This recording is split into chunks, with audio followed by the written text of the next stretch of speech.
오늘 말씀은 요한계시록 19장 1절부터 10절까지의 말씀입니다. 이 일 후에 내가 들으니 하늘에 허다한 무리의 큰 음성 같은 것이 있어 이르되 할렐루야 구원과 영광과 능력이 우리 하나님께 있도다. 그의 심판은 참되고 의로운지라 음행으로 땅을 더럽게 한 큰 음녀를 심판하사 자기 종들의 피를 그 음녀의 손에 갚으셨도다 하고 두 번째로 할렐루야 하니 그 연기가 세세토록 올라가더라. 또 24 장로와 네 생물이 엎드려 보좌에 앉으신 하나님께 경배하여 이르되 아멘 할렐루야 하니 보좌에서 음성이 나서 이르시되 하나님의 종들 곧 그를 경외하는 너희들아 작은 자나 큰 자나 다 우리 하나님께 찬송하라 하더라. 또 내가 들으니 허다한 무리의 음성과도 같고 많은 물소리와도 같고 큰 우레소리와도 같은 소리로 이르되 할렐루야 주 우리 하나님 곧 전능하신 이가 통치하시도다. 우리가 즐거워하고 크게 기뻐하며 그에게 영광을 돌리세. 어린 양의 혼인기약이 이르렀고 그의 아내가 자신을 준비하였으므로 그에게 빛나고 깨끗한 세마포 옷을 입도록 허락하셨으니 이 세마포 옷은 성도들의 옳은 행실이로다 하더라. 천사가 내게 말하기를 기록하라.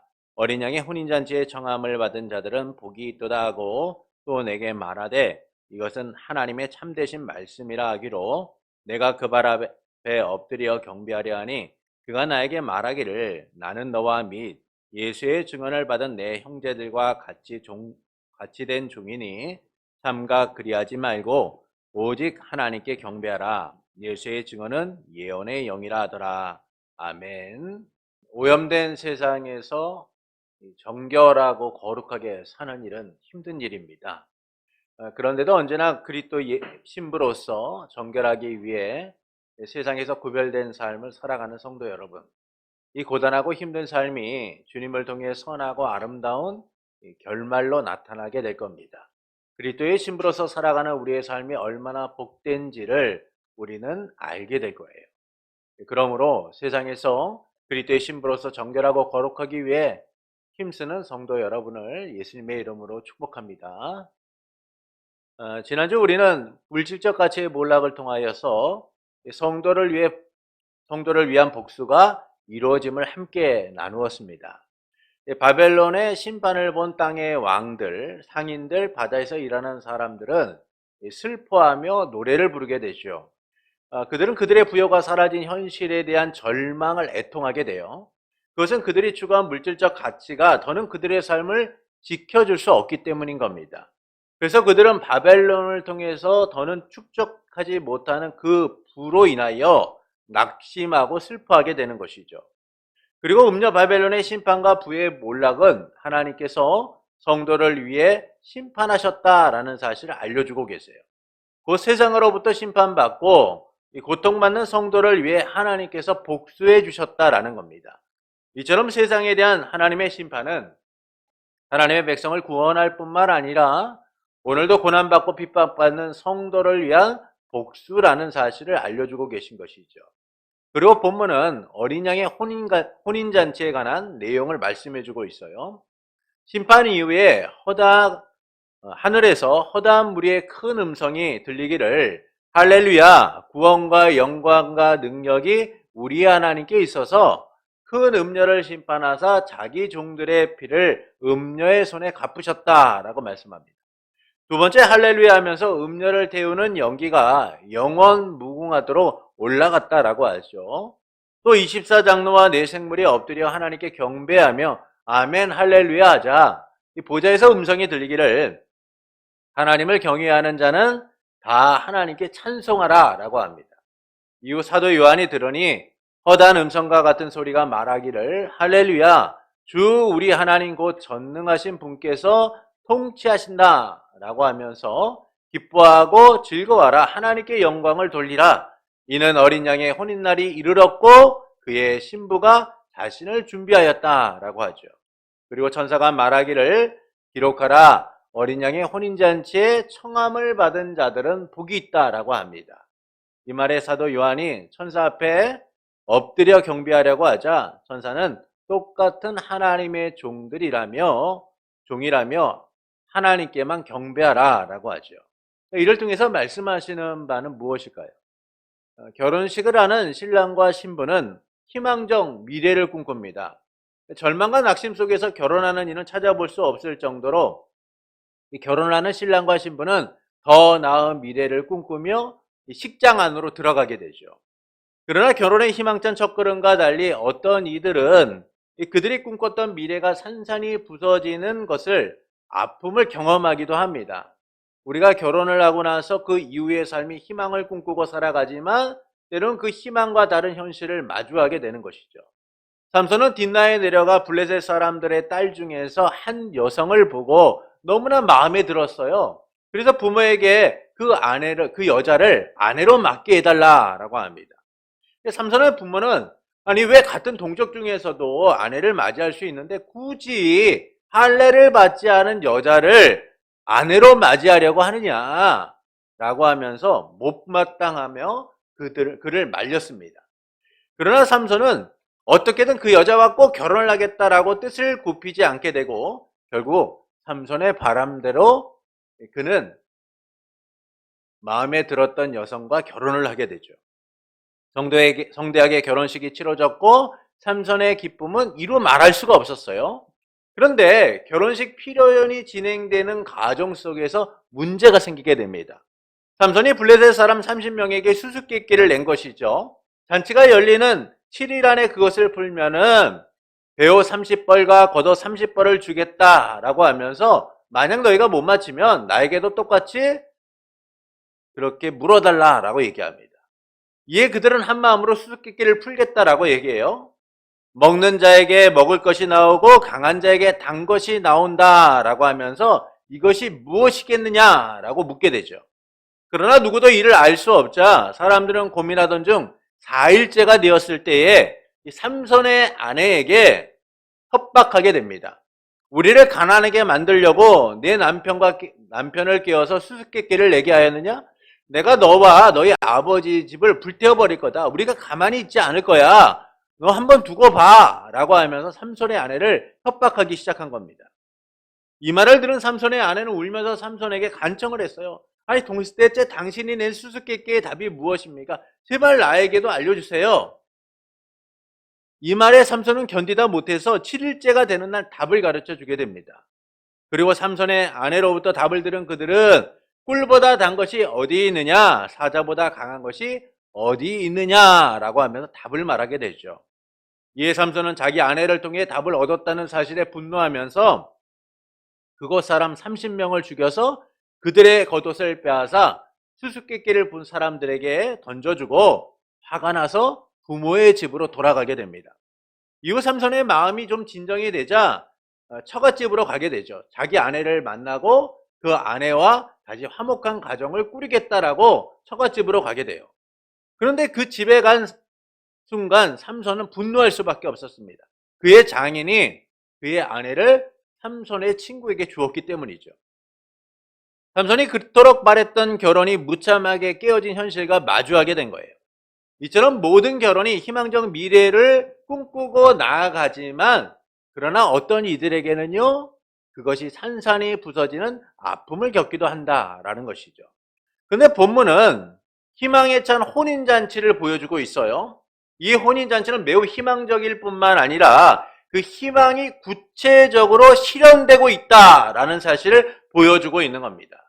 결혼식장을 들어가는 신랑과 신부의 그 희망적 미래가 실제 삶 속에서 구체적으로 실현되는 것처럼 이 어린 양의 혼인잔치는 그와 같은 희망적 미래를 보여줄 뿐만이 아니라 그 희망적 미래가 구체적으로 실현되었다라는 사실을 나타내주고 있는 것이죠. 음녀 바벨론에 대한 심판 이후에 승리의 창가가 울려 퍼지면서 전능하신 하나님께서 통치하신다라고 합니다. 그러면서 기뻐하고 즐거워하며 하나님께 영광을 돌리라 라고 하죠. 이는 어린 양의 혼인날이 이르렀고 그의 신부가 자신을 준비하였기 때문이다 라고 합니다. 그리고 어린 양의 혼인잔치에 초대를 받은 사람들은 복이 있다 라고 얘기해요.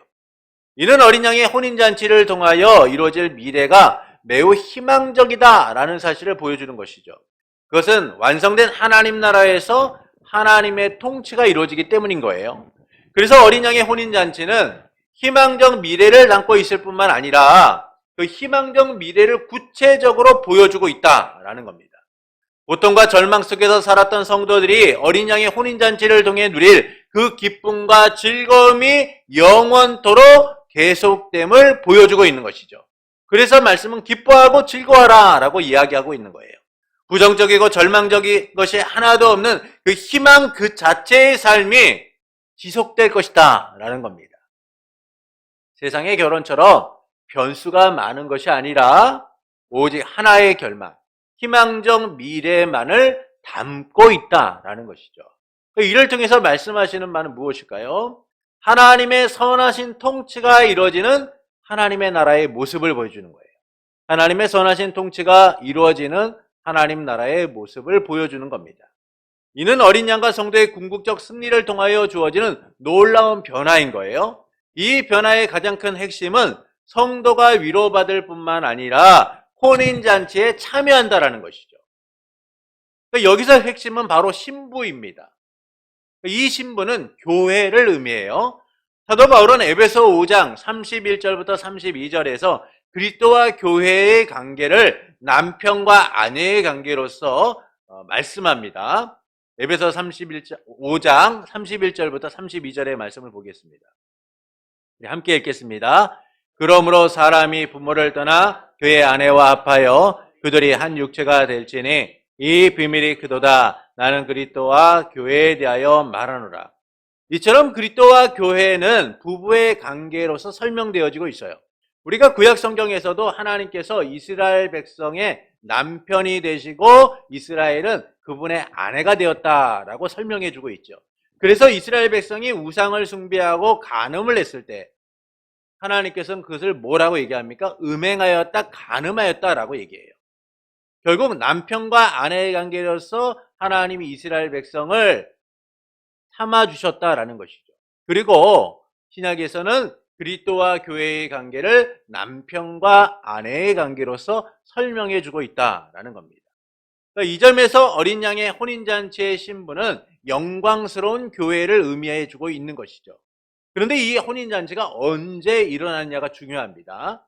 이를 본문은 우리에게 두 가지로 알려주고 있어요. 첫째는 궁극적 승리를 통하여 이루어지게 된다라는 겁니다. 궁극적 승리를 통하여 이루어진다라는 것이죠. 본문 1절부터 3절의 말씀을 보시겠습니다.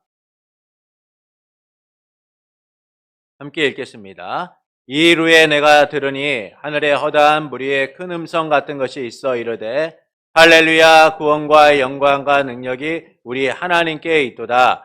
그의 심판은 참되고 의로운지라 음행으로 땅을 더럽게 한 큰 음녀를 심판하사 자기 종들의 피를 그 음녀의 손에 갚으셨도다 하고 두 번째로 할렐루야 하니 그 연기가 세세토록 올라가더라.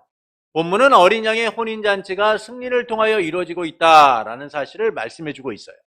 할렐루야가 본문에는 4번 나옵니다. 이는 승리의 찬가임을 보여주고 있는 것이죠. 그 첫 번째 할렐루야에서 구원과 영광과 능력이 우리 하나님께 있고 그의 심판은 참되고 의롭다라고 말씀을 해요. 이는 하나님께서 음녀 바벨론을 심판하고 그의 백성을 구원하셨기 때문이다 라는 것이죠. 곧 하나님만이 참된 구원과 영광과 능력을 행하시는 분이다 라는 겁니다. 그래서 그분의 심판은 참되고 의롭다라는 것이죠. 음녀 바벨론을 향한 하나님의 심판은 가장 공의롭고 진실되다라는 거예요. 누구도 이 일을 제기할 수 없을 정도로 진실하고 공의롭다라는 겁니다. 이 진실함과 의로움은 하나님께서 음녀 바벨론을 심판하셔서 자기 종들의 피를 갚으셨다라는 것이죠. 이 진실함과 의로움으로 하나님께서 음녀 바벨론을 심판하여 자기의 종들의 피를 갚으셨다라는 겁니다. 계시록 17장 6절의 말씀을 함께 읽겠습니다.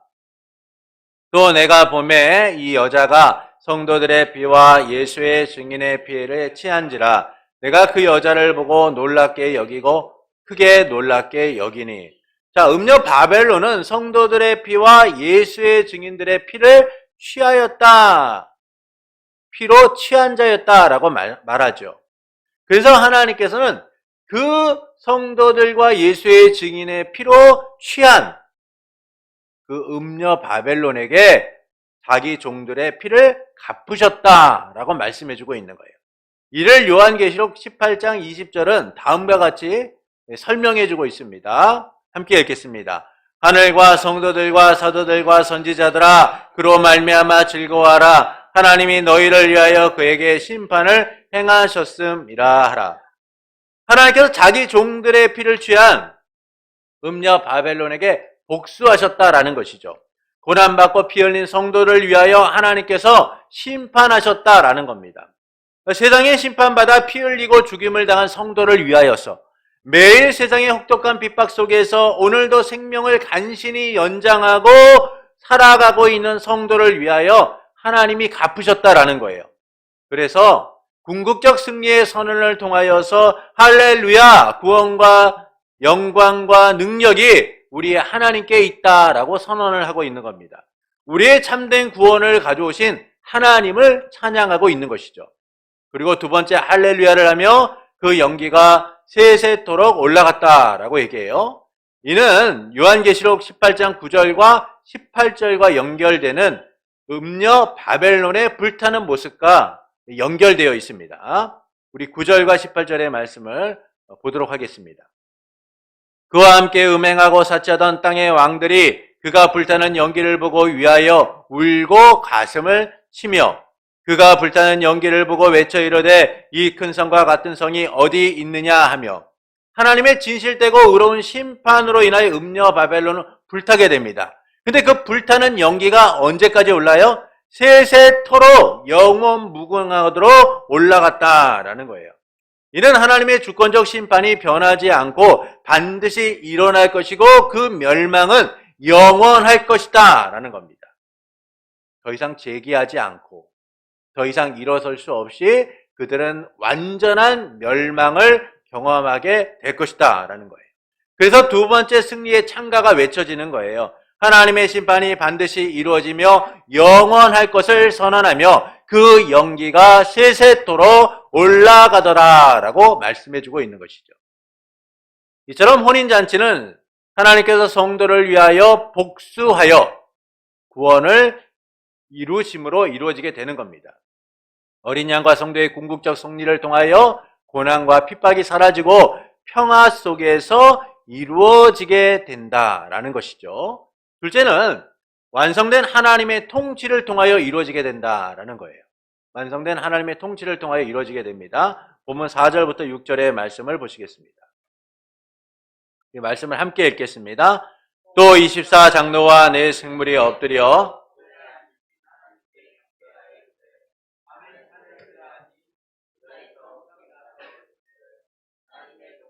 곧 그를 경외하는 너희들아 작은 자나 큰 자나 다 우리 하나님께 찬송하라 하더라. 또 내가 들으니 어다한 무리의 음성과도 같고 많은 물소리와도 같고 큰 우레소리와도 같은 소리로 이르되 할렐루야 주 우리 하나님 곧 전능하신 이가 통치하시는도다. 자, 세 번째 할렐루야가 24장로와 네 생물이 보좌에 앉으신 하나님께 경배하며 이루어지게 됩니다.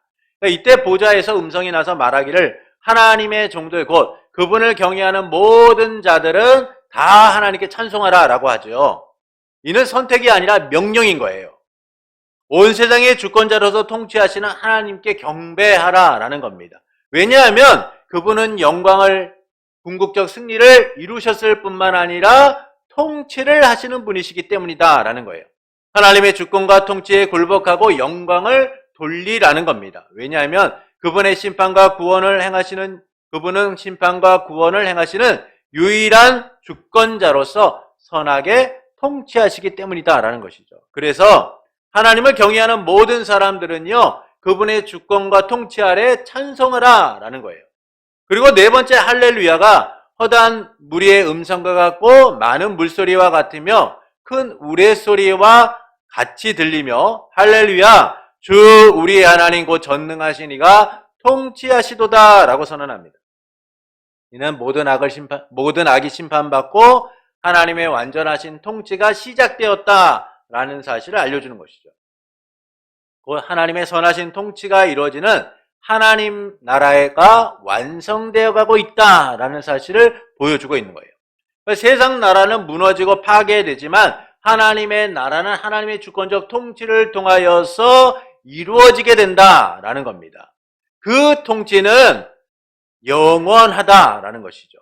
세상을 심판하여 하나님의 나라를 이루고 하나님의 온전한 통치가 시작되고 있다라는 사실을 말씀해주고 있는 거예요. 그래서 마지막 할렐루야는 하나님 곧 전능하신 이가 통치하심을 선언하며 세상 나라가 하나님의 나라가 되었음을 알려주고 있는 겁니다.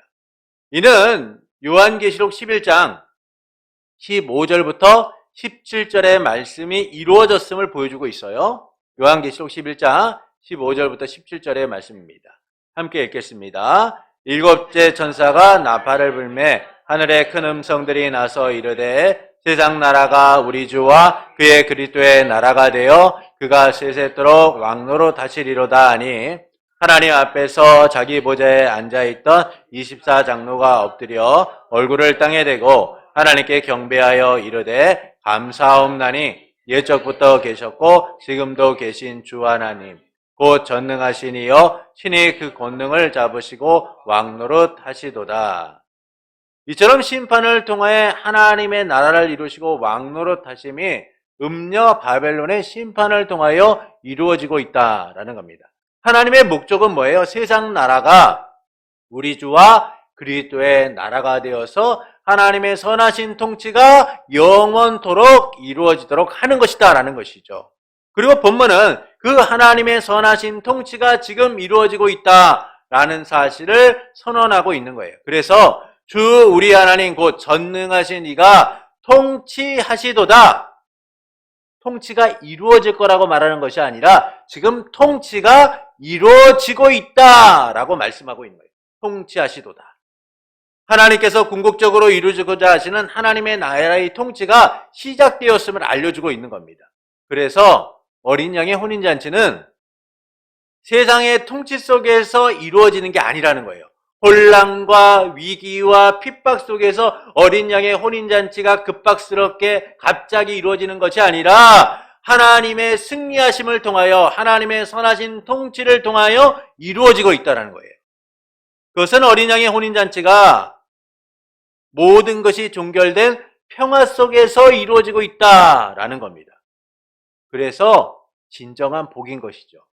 이처럼 혼인잔치는 궁극적 승리를 통하여 완성된 하나님의 나라에서 하나님의 통치가 시작됨으로 이루어지고 있음을 알려주고 있는 거예요. 하나님이 이루신 승리, 하나님의 선하신 통치가 이루어짐으로 혼인잔치가 열리게 된다라는 겁니다. 예수님께서는 마태복음 22장에서 하나님의 나라는 자기 아들을 위하여 혼인잔치를 베푼 어떤 임금과 같다라고 말씀을 하시죠. 결국 혼인잔치는 하나님 나라의 왕이신 하나님의 선하신 통치 속에서 열리게 됨을 말씀해주고 있는 거예요. 그래서 그리스도께서는 신랑으로서 그리고 교회는 신부로서 혼인잔치에 참여하게 되는 겁니다. 여기서 우리는 신부에 주목을 해야 합니다. 교회가 신부로서 그리스도를 신랑으로 맞는 것은 오직 하나님의 주권적 은혜 속에서 이루어지기 때문인 거예요. 그리스도께서 아버지의 뜻을 따라 십자가에서 자기 희생을 통하여 교회를 세우고 신부로 맞이하셨기 때문인 것이죠. 또한 하나님께서 심판을 통하여 궁극적 승리를 주시고 선하신 통치를 하셨기 때문인 겁니다. 이 때문에 교회가 신부가 되는 일은 오직 은혜로 주어진 것이며 이 혼인은 그리스도의 완전하고 온전한 연합을 이루는 축복의 잔치라는 것이죠. 그래서 본문 7절부터 9절은 다음과 같이 말씀합니다. 7절부터 9절의 말씀을 보겠습니다. 함께 읽겠습니다. 우리가 즐거워하고 크게 기뻐하며 그에게 영광을 돌리세 어린 양의 혼인기약이 이르렀고 그의 아내가 자신을 준비하였으므로 그에게 빛나고 깨끗한 세마포옷을 입도록 허락하셨으니 이 세마포옷은 성도들의 옳은 행실이로다 하더라. 천사가 내게 말하기를 기록하라. 어린 양의 혼인잔치에 청함을 받은 자들은 복이 있도다 하고 또 내게 말하되 이것은 하나님의 참되신 말씀이라 하기로. 우리가 즐거워하고 크게 기뻐하여 하나님께 영광을 돌리라 라고 하죠. 그것은 어린 양의 혼인날이 다가왔고 그의 아내가 자신을 준비하였기 때문이다 라고 말해요. 그러니까 아내가 자신을 준비하였다라는 말만 들으면 마치 교회된 또한 성도된 우리가 그리스도의 신부로서 준비되어 있는 것처럼 우리 스스로를 준비하여 그리스도의 신부가 된 것처럼 비춰질 수 있어요. 그러나 여기서 아내가 자신을 준비하였다라는 것은 신부가 신랑을 맞을 자격을 갖췄다라는 것이 아니라 신부의 부족하고 연약함 속에서도 신랑이 신부를 아내로 맞이할 때가 되었다라는 사실을 이야기해 주고 있는 거예요. 교회인 신부가 신랑이신 예수 그리스도를 통해 온전한 연합과 구원을 누릴 때가 되었기 때문에 그의 아내가 신부로서 준비가 되었다라고 말해주고 있는 것이죠. 그래서 8절은 신부에게 빛나고 깨끗한 세마포 옷을 입도록 허락하셨다라는 말씀을 이야기해주고 있는 거예요. 그러니까 이 세마포 옷은 뭐예요? 성도들의 옳은 행실이라는 겁니다. 이는 신부가 그 자격을 갖춘 것이 아니라 신부의 옷을 입는 것이 누구에 의하여 이루어지는 거예요? 신랑 대신 예수 그리스도의 주권에 의하여 이루어진다는 거예요. 그래서 말씀은 뭐라고 얘기해요? 신부에게 빛나고 깨끗한 옷을 입도록 허락하셨다는 거예요. 신부의 행실이 옳고 정당하고 아름답기 때문에 야, 너 신부로서 자격이 있구나 라고 그 옷을 주신 것이 아니라 그 행실이 부족하고 연약함에도 불구하고 주님이 우리를 어떻게 보세요? 옳은 행실로 여기셔서 그 옷을 입도록 하셨다라는 것이죠. 결국 우리를 의롭게 하고 우리를 인정하시는 분은 우리 자신이 아니라 하나님, 우리 주 예수 그리스도이시다라는 사실을 말씀해 주고 있는 거예요. 오직 인내로서 믿음을 지킨 우리의 행위를 주님은 옳다라고 여긴 것이죠. 주님의 기준이나 주님이 보시기에는 너무나 부족할 수밖에 없음에도 주님은 그것을 옳다 여기셔서 옳은 행실이라고 여기셔서 세마포 옷을 입도록 허락하셨다라는 겁니다. 이는 교회의 행위가 주님의 기준에 충족한 것이 아니라 부족하고 연약함에도 주께서 신부로 맞이하셨다는 사실을 알려주고 있는 것이죠. 이는 오늘도 넘어지고 쓰러짐에도 믿음을 지키고 사는 성도에게 큰 위로가 될 수 있는 거예요. 여러분, 우리가 주님을 믿고 살아가지만 우리의 삶이 옳으냐? 우리의 삶이 정말 깨끗하고 아름다우냐? 여러분 한번 잘 생각해 보세요. 그렇습니까? 그렇지 않아요. 여전히 우리는 하나님을 믿는다라고 하면서 하나님보다 더 많은 것들을 우선하며 살 때도 있고요. 하나님보다 더 많은 것들을 바라보며 살 때도 많아요. 여전히 우리는 연약하고 부족한 자들이에요. 때론 우리의 믿음이 온전하지 못하여서 넘어질 때도 참 많아요. 그런데 주님은 우리에게 말씀해주고 있는 것이죠. 오늘도 믿음으로 살아가고 있느냐? 오늘도 너 넘어지고 있지만 나를 붙들고 있느냐? 오늘도 나를 바라보는 삶을 살아가고 있느냐? 그렇다면 내가 너를 의롭게 여긴다. 여러분, 이보다 더 큰 위로가 어디 있겠습니까? 여러분, 세상은 그들의 기준에 맞아야지만 사람들을 써요. 그들의 기준에 맞아야지만 사람들을 선택합니다. 그러나 주님은 주님의 기준에 맞아야지만 우리를 선택한 게 아니에요. 우리의 부족하고 연약함에도 불구하고 주님은 우리의 모습 그 자체를 아름답게 보셔서 사랑하셔서 옳게 여기시다라는 것이죠. 그래서 세마포 옷을 입도록 허락하시는 거예요. 성도로서 그 은혜를 누리며 그리스도의 신부로서 정결하게 설 수 있도록 은혜를 베푸신다라는 거예요. 이전의 세월 동안 고난과 핍박 속에서 살 수밖에 없었던 성도를 향한 위대한 초대인 것이죠. 하나님이 예배하신 우리의 미래이자 복인 거예요. 혼인잔치에 참여할 자격조차 없는 우리를 향한 놀라운 은혜인 겁니다. 그래서 혼인잔치는 그곳에 참여하는 모든 자에게 복이 있다라고 말씀하고 있는 거예요. 어린 양의 혼인잔치에 청함을 받은 자는 복이 있다라는 말씀처럼 오직 은혜로서 우리는 하나님의 선하신 통치 가운데 그리스도의 신부로서 영원토록 하나님의 나라를 누리는 자들이기 때문인 것이죠.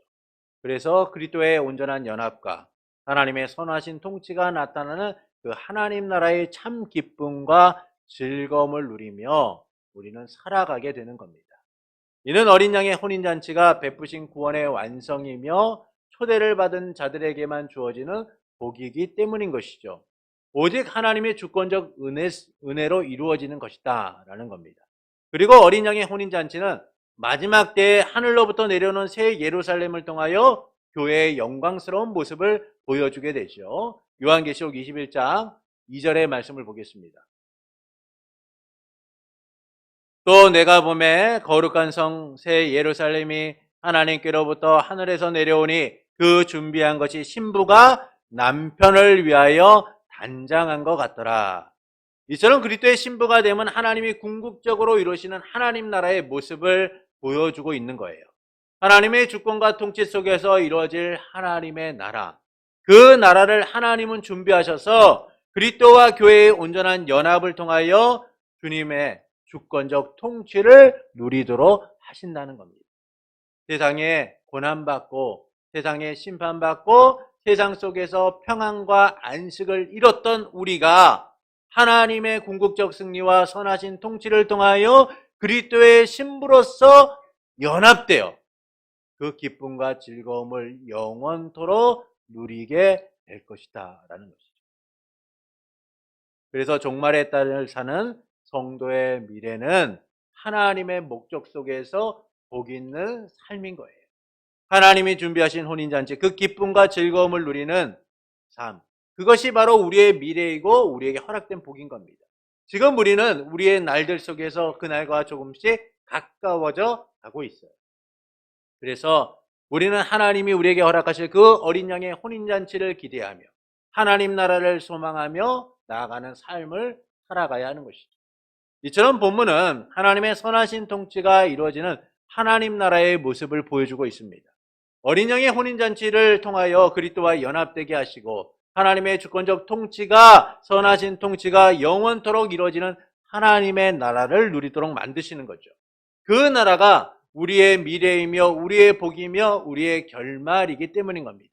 그것은 우리의 힘과 노력이나 우리의 의지로서 쟁취되는 것이 아니라 오직 하나님의 은혜로서 주어진다는 사실을 통하여 지금 고난받고 있는 성도들이 무엇을 바라봐야 하는가를 다시금 알려주고 있는 것이죠. 그리고 오늘도 넘어져 가고 있는, 오늘도 핍박받고 있는 성도들을 향하여 주님은 위로의 메시지를 전하고 계신 거예요. 힘들고 고단한 삶을 살아가는 우리를 향하여 너희의 안식의 날이 멀지 않았다. 나의 통치가 너희의 기쁨이 될 것이고 즐거움이 될 것이다 라고 말씀해주고 있는 거예요. 그 나라가 우리에게 주어진 현재와 미래의 복임을 기억하며 살아가야 하는 것입니다. 이를 통하여 하나님께서는 우리가 어떻게 살아가기를 원하실까요? 우리를 의롭게 여기신 뜻을 따라서 의롭게 살아가기를 원하시는 겁니다. 주께서 우리를 신부로서 빛나고 깨끗한 세마포 옷을 입도록 허락하셨어요. 이 세마포 옷은 성도의 옳은 행실이다 라고 말씀하죠. 이는 주님이 부족하고 연약한 우리를 의롭게 여기셔서 신부로 삼아주셨다라는 사실을 말씀해줘요. 그래서 우리는 의롭게 하신 주님에 반응하여서 그 신부로서의 정결한 삶을 살아가는 이들이 되어야 하는 겁니다. 의로운 삶을 살아갈 수 있어야 하는 것이죠. 우리의 행실이 주 앞에 옳은 것이 될 수 있도록 순종의 삶을 살아야 한다라는 겁니다. 그리스도의 신부로서 합당하게 살아야 하는 것이죠. 이는 그리스도의 신부가 되기 위함이 아닙니다. 우리를 신부 삼아 의롭게 여기신 주님의 은혜에 대한 반응인 것이죠. 그러나 우리는 신부로서 의롭고 정결한 삶을 살기보다는 신부가 아닌 자처럼 살아갈 때가 참 많습니다. 그것은 이 세상의 미련과 연민을 통하여서 신랑 되신 주님이 아니라 세상을 바라보며 살아가고 있기 때문인 거예요. 주님이 우리에게 이루실 위대하고 영원한 삶을 보지 못하고 과거의 추억과 현재의 영광만을 붙든 채 살아가려고 하기 때문인 겁니다. 그래서 주님이 이루실 하나님 나라의 완성과 극치가 아니라 세상의 성공과 명예를 쫓아 살아가게 되는 것이죠. 음녀 바벨론을 통하여 부를 축적하며 삶의 평안과 안식을 추구하려고 했던 사람들처럼 세상을 붙들고 현재의 명성과 영광만을 누리고자 하는 거예요.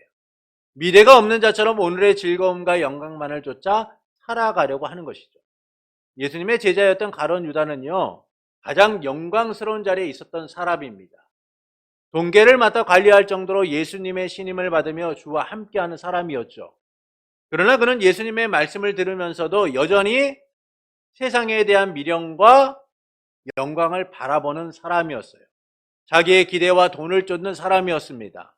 하나님 나라의 왕으로 오신 예수님을 통하여 이루어질 그 하나님의 나라를 바라보지 못하고 세상의 영광과 번영을 추구했던 사람이죠. 자기의 이익을 우선하며 맡기신 돈께에 손을 댈 정도였으니까요. 그는 도둑이며 위선자였으며 자기의 이익과 기대에 우선하는 삶을 살았던 사람이에요. 그런데 예수님께서 고난을 받아 십자가에 죽고 부활하실 것을 말씀하시니 받아들일 수가 없었던 겁니다. 예루살렘의 백성들의 환호를 받으며 입성하신 예수님께 기대를 걸었지만 그 기대와 다른 말씀을 하고 계시니 그는 만족할 수 없었던 거예요. 그래서 그는 세상의 이익을 쫓아 나아가게 됩니다. 돈을 탐했던 그의 삶처럼 예수님을 은 30에 팔아넘기게 되죠. 그래서 그는 가장 영광스러운 자리에서 가장 비참한 최후를 맞이하는 자가 돼요. 이처럼 우리를 의롭게 여기신 뜻을 따라 의롭게 살지 않고 세상에 대한 미련과 연민을 쫓아 살아가고 세상의 영광과 명예를 쫓아만 살아가면 결국 세상과 함께 망하고 더럽혀지게 되는 겁니다. 사실 하나님의 구원하심은 가장 견고하기 때문에 우리를 향한 구원이 변하는 것은 아니에요. 하나님께서는 뜻하신 바대로 우리의 모습이 어떻든 구원하실 거예요. 우리가 세상을 여전히 바라보고 있고 때로는 세상의 영광을 쫓는 삶을 살아간다라고 할지라도 하나님의 택하신 백성이면 하나님은 그를 끝까지 붙드셔서 하나님의 구원의 자리로 인도하실 거예요. 세마포 옷을 입도록 허락하셨다라는 말씀처럼 은혜로서 우리를 신부 삼아 구원을 누리도록 하실 겁니다. 그 은혜 아래서 우리에게 주님이 원하시는 것은 저 멸망받는 세상처럼 살지 말라는 거예요.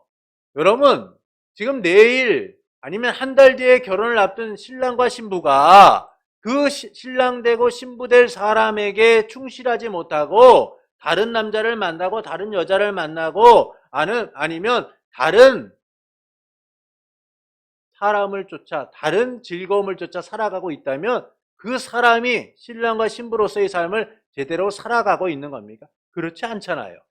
지금 주님이 우리에게 원하시는 것은 그것입니다. 내가 너를 신부 삼았으니 은혜로서 너를 신부 되게 하였으니 이제는 그 신부다운 삶을 살아가는 것이 어떻겠느냐? 그것이 바로 너의 삶이다 라고 말씀해 주고 있는 것이죠. 그래서 우리는 부족하고 연약함을 잘하는 주님이 우리를 의롭게 여기신 것처럼 그 은혜에 반응하여 의로운 삶을 살아가는 이들이 되어야 된다라는 겁니다. 자격 없는 우리를 신부 삼으신 은혜에 반응하여서 세상의 고난과 핍박을 이기고 믿음으로 살아가는 이들이 되어야 한다라는 것이죠. 말씀을 따라 순종하여 정결하고 거룩한 삶을 살아갈 수 있어야 된다는 거예요. 신랑 대신 예수 그리스도에게 합당한 순결한 신부로서의 삶을 보여줄 수 있어야 한다라는 겁니다. 그러므로 여전히 부족하고 연약하지만 우리를 신부 삼으신 주님의 신부답게 사는 성도가 되시는 것은 어떨까요? 세상의 영광과 번영이 아니라 오직 주님의 신부로서 믿음의 싸움을 싸워가는 성도가 되는 것은 어떨까요? 사랑하는 성도 여러분, 음녀 바벨론에 대한 심판 이후에 4번의 할렐루야가 선포되면서 어린 양의 혼인잔치가 이르렀다라고 합니다. 이는 하나님의 선하신 통치가 이루어지는 하나님 나라의 모습을 보여주고 있는 것이죠. 어린 양과 성도의 궁극적 승리를 통하여 혼인잔치에 참여함을 알려주고 있는 거예요. 근데 이 혼인잔치가 언제 일어나냐? 본문은 2가지로 말씀하죠. 첫째는 궁극적 승리를 통하여 이루어지고 둘째는 하나님의 선하신 통치를 통하여 이루어진다라는 겁니다. 그래서 본문은 주 우리 하나님 곧 전능하신 이가 통치하시다라고 말하며 어린 양의 혼인잔치가 세상의 통치 속에서 이루어지는 것이 아니라 하나님의 선하신 통치 속에서 이루어짐을 알려주고 있어요. 이처럼 혼인잔치는 궁극적 승리를 통하여 완성된 하나님의 나라에서 하나님의 통치가 이루어짐을 보여주고 있는 거예요. 어린 양의 혼인잔치는 단순히 그리스도와 교회의 연합됨을 이야기해주고 있는 것이 아니라 하나님의 나라가 이처럼 기쁘고 즐겁고 영원토록 지속될 것이다 라는 사실을 함께 보여주고 있는 것이죠. 그 미래가 누구의 것이에요? 우리의 것이다 라는 겁니다. 그래서 그리스도께서는 신랑, 교회는 신부로서 그 혼인잔치에 참여하여 그 기쁨과 즐거움을 누리게 되는 거예요. 여기서 아내가 자신을 준비하였다라는 것은 신부가 신랑을 맞을 자격을 갖추었다라는 것이 아니라 신부가 부족하고 연약하지만 신랑이 신부를 아내로서 맞이할 때가 되었다라는 것이죠. 그리고 그 신부가 자격을 갖추고 신부의 옷을 입을 수 있도록 그리스도께서는 그 주권적 은혜를 통하여 신부의 옷을 허락하셨다라고 말씀해주고 있어요. 이처럼 우리가 그리스도의 신부가 되면 하나님이 궁극적으로 이루실 하나님 나라의 모습을 보여주면서 그 모든 일들이 하나님의 은혜로서 이루어짐을 알려주고 있어요. 이를 통해서 하나님께서는 우리가 어떻게 살기를 원하실까요? 우리를 의롭게 여기신 뜻을 따라서 의롭게 살기를 원하시는 겁니다. 그러나 우리는 신부로서 의롭고 정결한 삶을 살기보다는 신부가 아닌 것처럼 살아갈 때가 많죠. 세상에 대한 미련과 연민으로 신랑 되신 주님이 아니라 여전히 세상을 바라보며 살아가기 때문이에요. 세상의 즐거움과 세상의 유익과 세상의 것을 통하여 내 삶의 영광을 누리고자 하는 삶을 살아가기 때문인 겁니다. 그래서 하나님을 통해 누릴 영광과 기쁨보다 세상의 영광과 기쁨을 더 바라보게 되는 것이죠. 그러나 세상의 영광은 불타는 음녀 바벨론처럼 황폐해질 뿐이에요. 멸망받을 뿐입니다. 그래서 우리는 사라질 세상의 영광과 번영이 아니라 우리에게 임할 하나님의 나라를 바라보며 그리스도의 신부답게 살아갈 수 있어야 돼요. 주님의 말씀을 따라 정결하고 거룩한 신부로서 세상에 더럽혀지지 않도록 힘써야 하는 겁니다. 이는 우리를 의롭게 하셔서 신부 삼으신 은혜에 대한 반응이며 우리가 살아가야 될 삶의 모습이니까요. 그러므로 여전히 부족하고 연약하지만 우리를 신부 삼으신 주님의 신부답게 살고자 힘쓰는 성도가 되시는 것은 어떨까요? 세상의 영광과 번영이 아니라 오직 주님의 신부로서 믿음의 싸움을 하는 성도가 되시는 것은 어떨까요? 그때 우리는 영원토록 즐거워하고 기뻐하는 삶을 살아가게 될 거예요. 우리에게 허락된 하나님의 나라, 하나님의 선하신 통치가 얼마나 놀라운지를 경험하게 될 겁니다. 영원토록. 그리스도의 신부로서 연합됨이 주는 은혜로 충만하게 될 겁니다.